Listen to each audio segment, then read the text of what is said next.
To start this season, the Toronto Raptors have started with a 17-19 record, and they're currently the 8th seed in the Eastern Conference. And despite their below 500 record, I still believe they are one of the more slept-on teams in the Eastern Conference. So in today's video, I'll be giving 4 reasons why you shouldn't sleep on the Toronto Raptors. But before we get into the video, I ask you to drop a like on this video to help my channel grow, subscribe to my channel if you want weekly NBA content, and to help me reach my goal of 1,000 subscribers.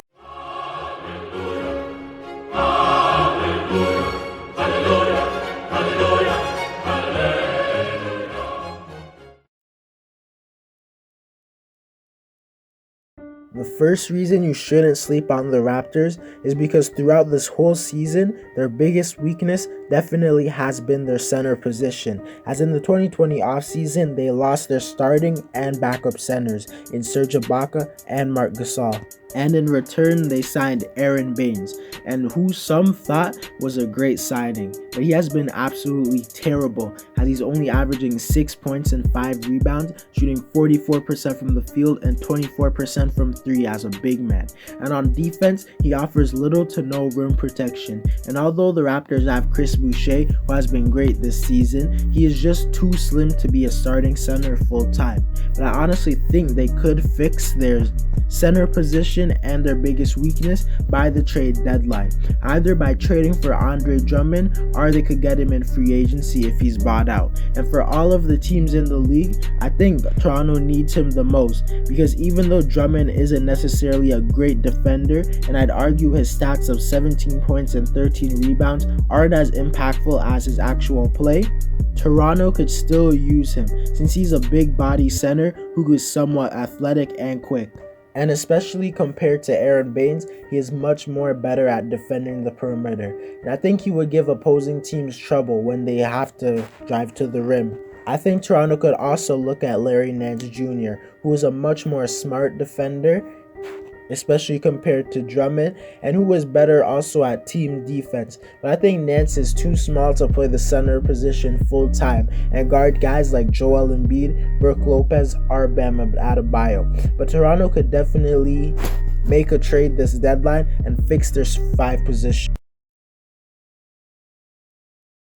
The second reason you shouldn't sleep on the Toronto Raptors is because despite their 15th ranked defensive rating, this is still a very good defensive roster, as the only reason their defense isn't top 10 is because they have battled injuries and they had a bad start. But don't get it twisted, this is a very talented defensive roster, as they have Pascal Siakam, who is a pretty good one-on-one defender, and he's a very good team defender. They also have OG Anunoby, who is one of the more underrated defenders in the whole league, as he could literally shut down many players in the league, which is very important in an Eastern Conference with guys like Jason Tatum, James Harden, Kevin Durant, and plenty of others. They also have Norman Powell, who's a very good defender, who does very well defending opposing teams' best guards.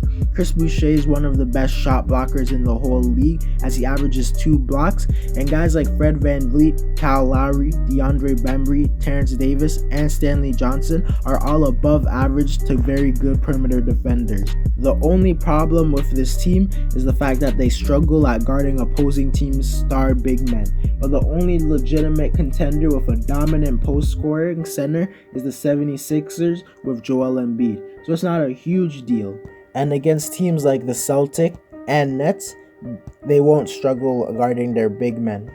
And having a lot of perimeter defenders in this Eastern Conference is way more important, since many teams have multiple elite perimeter scorers, like the Celtics with Jason Tatum, Jaylen Brown, and Kemba Walker, the Nets with Harden, Kyrie, KD, and even the Bucks have Chris Middleton and Jrue Holiday. So Toronto's defense is a huge advantage.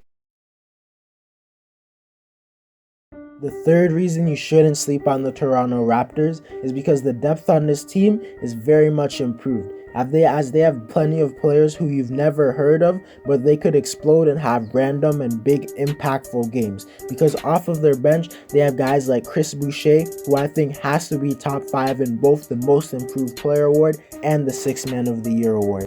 As Boucher has been playing fantastic on both sides of the floor, and he has broke out as he's been averaging 13 points and 6 rebounds, shooting 53% from the field and 44% from 3. He's definitely a very viable option. They also have Terence Davis, who is a good 3-and-D player who has been shooting 36% from 3 despite only averaging 3 points this season. Stanley Johnson has been really good as he's been very good on defense and he's been good at threes, shooting 40%. And DeAndre Bembry doesn't do much on offense, but he's been very good on defense. So this is a team that has plenty of guys that they can go to in certain situations. The fourth reason you shouldn't sleep on the Raptors is because this is a team that has dealt with a lot of injuries, which is why their record is below 500.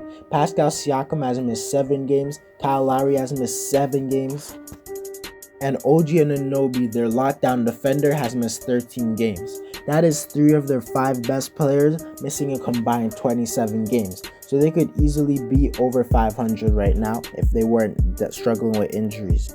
To conclude the video, I think the Raptors have shown enough glimpses that they are still a very good team in the Eastern Conference, and they could give a lot of the contenders problems in the East. So if your team is facing the Raptors, I wouldn't be thinking it's going to be an easy series. Anyways, guys, that's it for the video. Let me know how good you think the Raptors will be. Drop a like on this video to help my channel grow. Subscribe to my channel if you want weekly NBA videos just like this and to help me reach my goal of 1,000 subscribers. And comment on this video to start a conversation with me. I respond to all of my comments. And I'm out.